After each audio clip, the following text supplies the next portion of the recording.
9.1 का question number 9 हमें करना है। तो इसमें क्या है देखिए, एक आदमी क्या कर रहा है पता है, देखिए डायग्राम अगर आपने बना लिया तो आप क्वेश्चन बहुत आसानी से कर लेंगे। एक बिल्डिंग है और एक टावर है।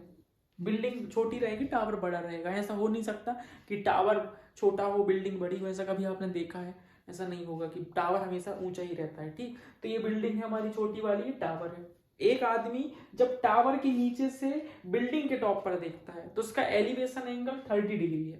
ठीक है, ध्यान रखना क्या करना, टावर के नीचे से देख रहा खड़े होके, यहाँ से कहां पर, बिल्डिंग के टॉप पर, तो कितना एंगल है 30 डिग्री का, क्वेश्चन में लिखा है। उसके बाद फिर बिल्डिंग के नीचे से खड़े होके टावर के टॉप पे देखता है तो कितने डिग्री का एंगल बनता है, 60 डिग्री का। सीधी सी बात है, हम ज्यादा टावर ज्यादा ऊंचा रहेगा, ज्यादा गर्दन उठानी पड़ेगी तो ज्यादा बड़ा एंगल बनेगा। इसके बाद क्वेश्चन ये बोल रहा है कि टावर तो 50 मीटर का है, आप हमें क्या बता दो, बिल्डिंग की हाइट बता दो। बहुत आसान क्वेश्चन है ये। ठीक, तो हमने मान लिया let C D 50 metre height tower, ये हो गया C D 50 metre height tower है, और ए भी क्या है, बिल्डिंग है। क्या दिक्कत है इसमें लिखने में? अब हम सबसे पहले कौन सा ट्राइंगल लेंगे? सबसे पहले हम सबसे छोटा ट्राइंगल लेंगे। तो इन ट्राइंगल, कौन सा ट्राइंगल लेंगे? A B D. मैं ये वाला ट्राइंगल ले रहा हूँ ए बी डी। ठीक है, और ए बी डी जब मैं ट्राइंगल लूंगा तो मैं इस ट्राइंगल में यहाँ पे मैं जो ले रहा हूँ यहाँ तो 90 डिग्री है, तो कौन सा डिग्री एंगल बनेगा? 30 डिग्री। छोटा वाला ले रहे हैं ना हम ए बी डी, इसमें कितना एंगल बन रहा है? 30 डिग्री। तो हम लगाएंगे tan 30।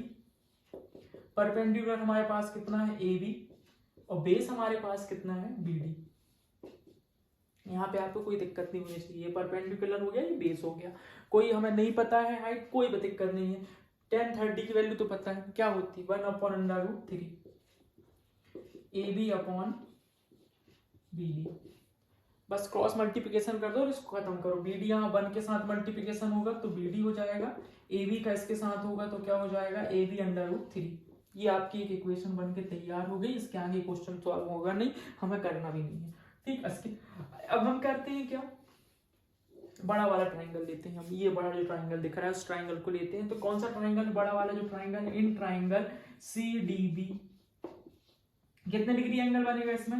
tan 60 डिग्री बन रहा है कि नहीं? tan 60 डिग्री बन रहा है बड़े वाले ट्राइंगल में। इसका परपेंडिकुलर कितना है बताओ? डीसी अपॉन बेस कितना है? बेस तो सेम है, ये परपेंडिकुलर हो गया, ये बेस हो गया। ये कहां से लिया आपको पता? tan इज इक्वल टू क्या होता है? Perpendicular upon base.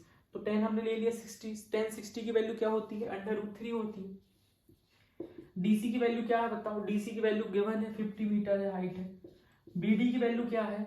बीडी की वैल्यू मालूम है? नहीं मालूम तो यहाँ देख लो बीडी की वैल्यू कितनी है।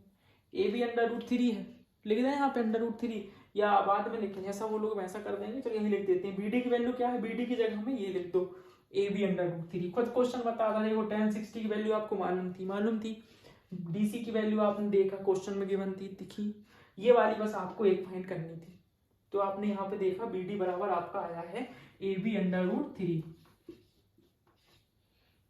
ठीक, तो यहाँ पे रख दिया मैंने। अब मैं क्या करूंगा, यहाँ पे कुछ नहीं, मतलब 1 है, क्रॉस मल्टीप्लिकेशन करना है, आंसर आ गया है, चिंता की बात नहीं, खत्म हो गया है।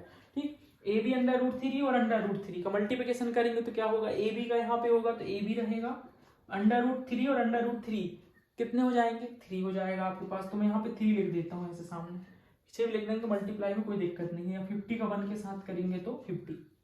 एंड ए बी का देखो, ए बी के यहाँ होगा तो ए बी के साथ तो कोई इंग्लिश का लेटर है नहीं, तो A B into 1 A B होगा, और √3 कितना हो जाएगा? 3। और ये यहाँ पे हो जाएगा क्रॉस मल्टीप्लिकेशन है, 50 इंटू 1 50। ये 3 को भेज दो अपॉन में, अब क्या दिक्कत है? 3 को हम अपॉन में भेज देते हैं तो ए बी अपॉन क्या हो जाएगा? 50/3। आपने 50 यहाँ पे है, 3 यहाँ चला गया अपॉन में। ठीक है, मल्टीप्लाई में था, आपने इसको सॉल्व कर लिया और आपका आंसर आ जाएगा। फिर भी मैं सॉल्व करके बता देता हूँ, डिवाइड करके, सिर्फ डिवाइड करना है और आंसर आ गया है। हाँ, 50 इसको डिवाइड करेंगे हम 3 से तो कितना हो जाएगा बताओ? 3 1 जा 3, 2 बचेगा, 3 6 जा 18, 2 बचा। कैसे आंसर लिखते हैं हम?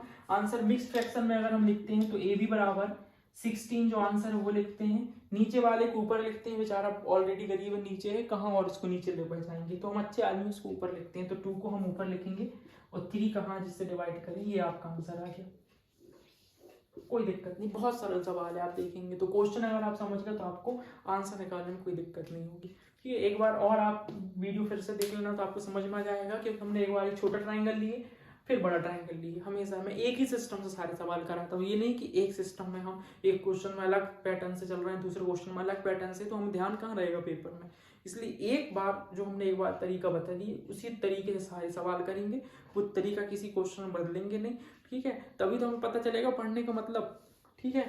और पेपर हमें जब पेपर में बैठे हैं करने तो हमें आंसर बने सॉल्व करते नहीं, इसमें ये तरीके से किए हैं, दूसरे में दूसरे तरीके से, तीसरे में तीसरे, तो तुम्हारी एक ही एक्सरसाइज में 10-12 तरीके हो गए, कौन कौन से याद करके जाओगे। पेपर में थोड़ी याद रहते हैं ऐसे इतने सारे पेपर आपने दिए हो इसके पहले, आपको मालूम है बोर्ड परीक्षा में तो थोड़ा प्रेशर ज़्यादा रहता है बच्चों को, हाथ पैर थोड़ी कपते ज़्यादा हैं शुरू में, तो दिक्कत होती है। इसलिए अच्छे से तैयारी करके जाना है, कॉन्सेप्ट मजबूत करके जाना है, वो मजबूत कर रहा हूँ कॉन्सेप्ट, कि इसके अलावा भी कोई क्वेश्चन आ जाता तो भी आप कर लें, ये हमें वो सिखा रहे हैं, ठीक है। ये सब क्वेश्चन तो आपको बिल्कुल किसी भी स्टूडेंट से मेरे करा के देख लीजिए, आप पता चल जाएगा आपको, बिल्कुल चुटकियों में कर देंगे वो।